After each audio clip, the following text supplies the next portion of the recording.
Look how far God has brought you. Joshua 4, 6, and 7 tells us that the stones are to be a memorial to the people forever. The stones are to be a memorial for the people forever. And so nature reminds us and remembers problems more easily than our blessings. And so we remember disappointments, we remember delays, we remember struggles and stresses. And so remember, Joshua led the children of Israel across the Jordan River, and when they crossed, God instructed them to gather stones. He told them to gather stones from the middle of the river. Why? Because generations would come behind them that needed that evidence. They would need testimonies. They would need proof. They would need to be reminded. And the stones were then a testimony of that reminder. The stones reminded others of what they had been through. And guess what? You and I have had some Jordans in our lives that we needed to make sure that others remember. So here's a couple of teaching points.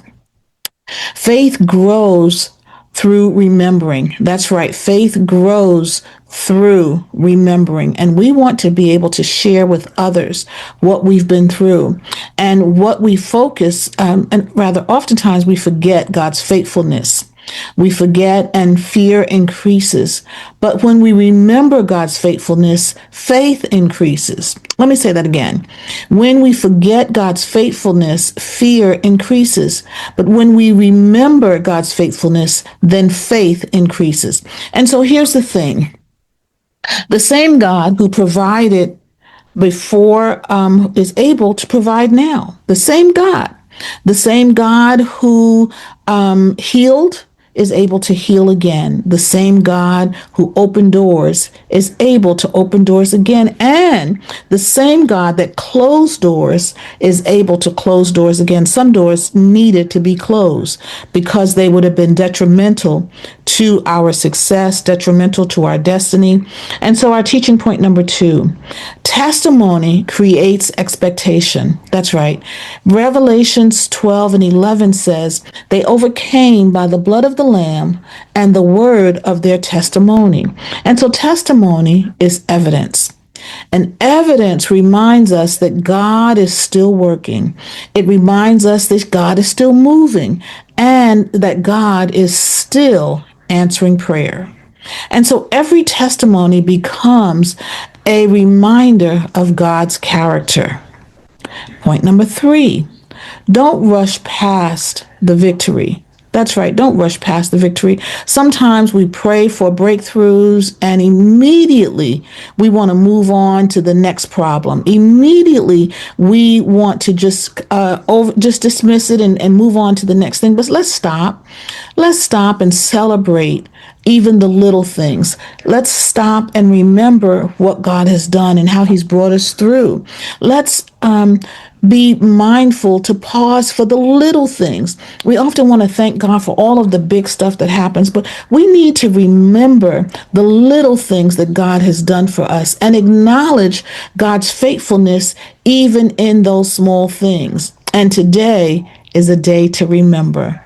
Today is a day to remember. So I have a couple of questions for you. Number 1, what prayer has God answered for you? What prayer has God answered for you? Number 2, what challenge has God brought you through and that you don't want to forget? What challenge has God brought you through? What problem has God brought you through that you don't want to forget? What victory, number 3, what victory have I forgotten? What victory have you forgotten? God brought you through it. You were so excited. And then it's forgotten. Well, what faith receipt can I celebrate today? That's right. What faith receipt can I celebrate today? And we want to document what God has done so that we can remember more of the blessings, more of the victories, more of the testimony than we do the problems and the struggles and the stresses that we've gone through.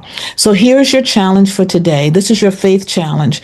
Write down 5 faith receipts from this past year. That's right. Write 5. Think about what God has done this year already. And then write down 5 faith receipts that God has done for you this year. And then share it with someone.